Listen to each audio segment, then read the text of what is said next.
कि बिहार में जो बिहार गवर्नमेंट प्रमोशन दे रही है उसमें SC/ST समुदाय को प्रमोशन से वंचित रख रही है। 17% हमारे आबादी को जो राजधानी कर्मचारी हैं, अधिकारी हैं, उन सभी को प्रमोशन से वंचित कर दिया है, जिसके खिलाफ आज हम लोग प्रेस कॉन्फ्रेंस कर रहे हैं। 13 तारीख को जो प्रेस भी जारी किया गया था प्रेस विज्ञप्ति, तो उस पर क्या कुछ कहना चाहिए? देखिए, इस पे सबसे पहले प्रमोशन के लिए नोटिस बिहार गवर्नमेंट की तरफ से 13 तारीख को निकाला गया, जिसके खिलाफ हमारी पार्टी आज़ाद समाज पार्टी और हमारा संगठन भीम आर्मी ने तुरंत कार्रवाई करते हुए 20 अक्टूबर को ही महामहिम राज्यपाल को बिहार के तमाम जिला अधिकारियों के माध्यम से ज्ञापन सौंपा।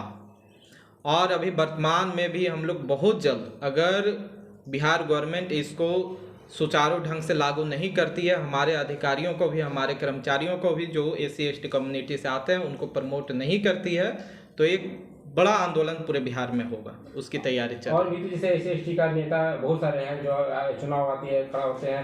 दूसरी बात है कि सामने से दिखते भी है, सब बताते हैं कि हम दलितों का हित ऐसी है, उसके बावजूद भी आप सवाल पैदा कर रहे हैं और उन लोगों को अच्छा लगा, तो ये कहाँ तक जाएगा?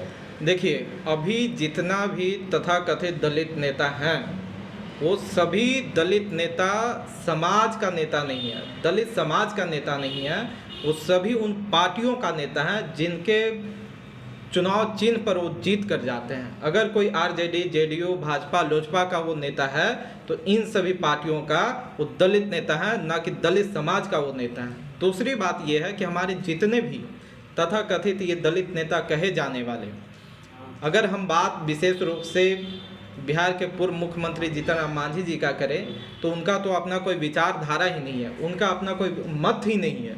ये वही जीतन राम मांझी हैं जो सबसे पहले बयान राम के खिलाफ देते हैं, और राम के मानने वाले वो सारे लोग जीतन राम मांझी के खिलाफ इनाम घोषित कर देते हैं, जान से मारने तक की बात करते हैं। तब बिहार के पूरे दलित समाज, पूरे पिछड़े समाज उनके समर्थन में सड़कों पर उतर जाती है।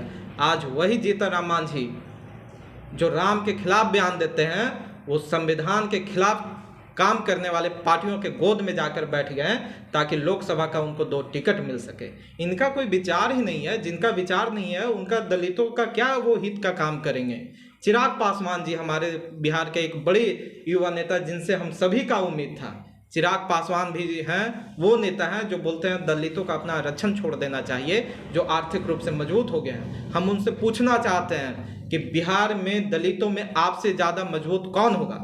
सबसे पहले आपको अपना आरक्षित सीट छोड़ना चाहिए और वहां से कोई दलित युवा संघर्षशील नेता को चुनकर आने देना चाहिए, और आपको जनरल सीट से खड़ा होकर जीत के आइए, तब बिहार के तमाम दलित जो आर्थिक रूप से मजबूत हो गया है वो भी अपना आरक्षण छोड़ देगा। इनका हम क्या उम्मीद करें, इनसे क्या उम्मीद करें? या वो तमाम जो सरकार में आज मंत्री बने हुए दलित नेता हैं, विधायक, सांसद बने हुए हैं, उनसे भी हमारी कोई उम्मीद नहीं है। अगर ये सरकार इसको पूरा नहीं कर पाती है और प्रमोशन आरक्षण में प्रमोशन अगर लागू ही कर मतलब अगर इसका सुचारू रूप से चला देगी, तो उसमें कहाँ तक क्या नुकसान होगा? दलितों को क्या नुकसान क्या? देखिए, अगर दलितों को SC/ST कम्युनिटी से जो जितने भी वर्तमान में कर्मचारी अधिकारी काम कर रहे हैं उनको अगर प्रमोशन नहीं दिया जाता है तो समाज को एक नहीं 3 नुकसान हम अभी गिना सकते हैं। सबसे पहले वो सारे कर्मचारी अधिकारी जो ईमानदारी से काम कर रहे हैं, हर विभाग के लिए मेहनत कर रहे हैं, उनके मेहनत को ये लोग गाली देने का काम कर रहे हैं। आप समझिए कि वो लोग काम करेंगे, अनुभव अभी लिए हैं, अब वो जो है डिसीजन मेकर बनने को तैयार हो गए हैं, उस जगह पे जाके अपने समाज के लिए डिसीजन ले सकते हैं, बिहार के लिए डिसीजन ले सकते हैं। आप उनको उस जगह पे जाने से आप रोक रहे हैं, आप उसे वंचित कर रहे हैं, पहला नुकसान। दूसरा नुकसान कि बिहार सरकार जो प्रमोशन से सीट खाली होगी उस पर तुरंत वैकेंसी लाने वाले हैं, तो हमारे लोगों को जब आप प्रमोट ही नहीं करेंगे तो सीट ही खाली नहीं होगी, और जब सीट नहीं खाली होगी तो हमारे नए युवा जो मेहनत कर रहे हैं, वो परिवार जो दिन रात काम करके अपने बच्चों को पढ़ाता है, मेहनत करके अपने बच्चों को पढ़ाता है, उनको इन नए वैकेंसी में जगह ही नहीं मिलेगा। तीसरा नुकसान होगा अपने समाज को कि SC/ST कम्युनिटी से आने वाले आज भी बैकलॉग के माध्यम से, बैकलॉग में लाखों की संख्या में जो है वो सीट खाली है, वो पहले ही खाली, आप फिर रोक रहे हैं। जहाँ पे हमारी जो है रिप्रेजेंटेशन 16% होना चाहिए, वहाँ आज हम केवल 4% है। ये दुर्भाग्य है बिहार के दलितों का। और ये जो सत्ता में बैठे हुए लोग हैं, ये कहते हैं कि हम पिछड़ों का सरकार चला रहे हैं, हम दलितों का सरकार चला रहे हैं, हम गरीबों का सरकार चला रहे हैं। यही सबसे ज़्यादा दलितों और पिछड़ों का हकमारी का काम कर रहे हैं। आप समझिए कि ये लोग वो हैं जो संविधान की बात करते हैं, ये लोग वो हैं जो पिछड़ों की बात करते हैं, ये लोग वो हैं जो अंबेडकर साहब की बात करते हैं, और अंबेडकर के विचार के खिलाफ ही ये लोग काम करने का काम कर रहे हैं।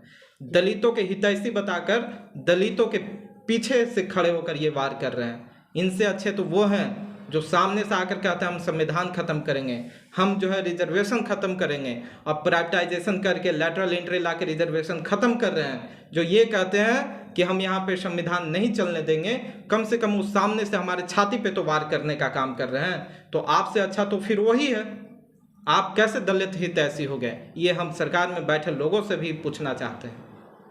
समय आता है और चुनाव के मुद्दे जब से नज़दीक बढ़ती है और सारे लोग SC ST OBC का लोग जितना भी हैं, जो अब खास करके बिहार में जो OBC की सरकारें चल रही है, तो कहीं ना कहीं ये लगता है कि जितना भी अगर नुकसान अगर हो रही है तो सिर्फ मतलब OBC या SC ST के लोगों से ही मतलब नुकसान पाया जा रहा है और अदर लोगों से नहीं। देखिए, हम बार बार बोल रहे हैं कि बिहार में दलित समाज एक ऐसा समाज है जो आज नया जातीय गणना के अनुसार 20% से ज़्यादा आबादी रखती है। आज ये बिहार में आर्थिक रूप से सबसे दबे कुचले समाज है। इसको अगर कोई उठा सकता है तो केवल वो शिक्षा एक माध्यम है जहाँ से उठ सकती है।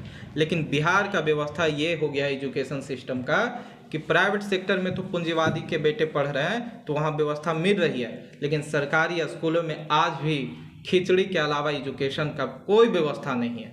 खिचड़ी के अलावा कुछ नहीं सरकारी स्कूलों में मिलता है। ये हम गारंटी के साथ इसलिए बोल रहे हैं कि हमारी जो संगठन है भीम आर्मी, उसके गया जिला के और बिहार के तमाम गांव तक हमारे कार्यकर्ता हैं और वो वहां से रिपोर्ट देते हैं। अगर ये इस चीज़ को अगर नहीं मानती है आप लोग इसमें पहल करने के अनुसार, तो आप अगला कदम क्या उठाइएगा? बिल्कुल, अगर राज्य सरकार इस पर त्वरित संज्ञान लेते हुए हमारे लोगों को भी कम से कम समांतर रूप से, जैसे आप उन 83% लोगों को प्रमोशन दिए, वैसे ही कम से कम हमारे 17% के इन लोगों का भी खोलकर जो रोक लगाए हैं उसको खोलते हुए इनको भी प्रमोट करें। नहीं तो पूरे बिहार में एक बड़ा आंदोलन होगा जिसके लिए हमारे पार्टी और संगठन पूर्ण रूप से तैयार है। हमारा नाम सौरभ राज हुआ। हम वर्तमान में आज़ाद समाज पार्टी काशीराम के गया जिला अध्यक्ष हुए।